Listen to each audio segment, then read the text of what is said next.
Could a hot young model be the answer to Mulberry's woes?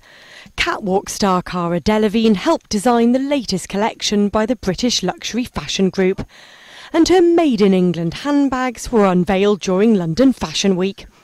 But for the second time, Mulberry skipped a full catwalk show as it searches for a new designer.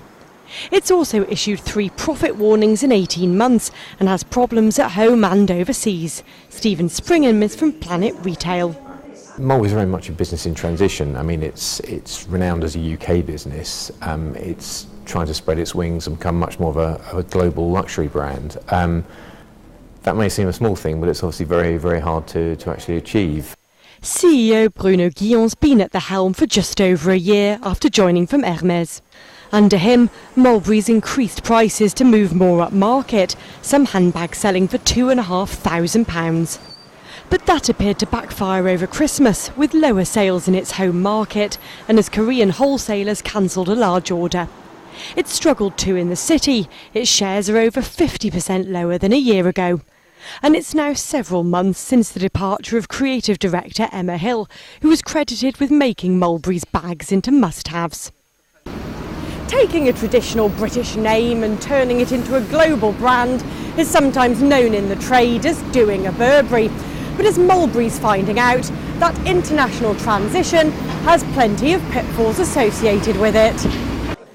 Burberry trench coats and tartan have taken off around the world in the past few years, especially in China. Despite its recent troubles, Mulberry's CEO said at the end of January it intends to stick to its growth strategy.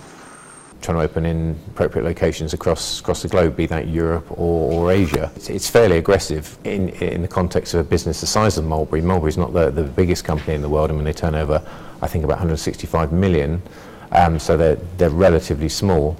But to actually open 10, 15, 20 international stores a year, that's quite a big undertaking, and obviously quite an expensive undertaking as well. So you can see why profitability is under pressure.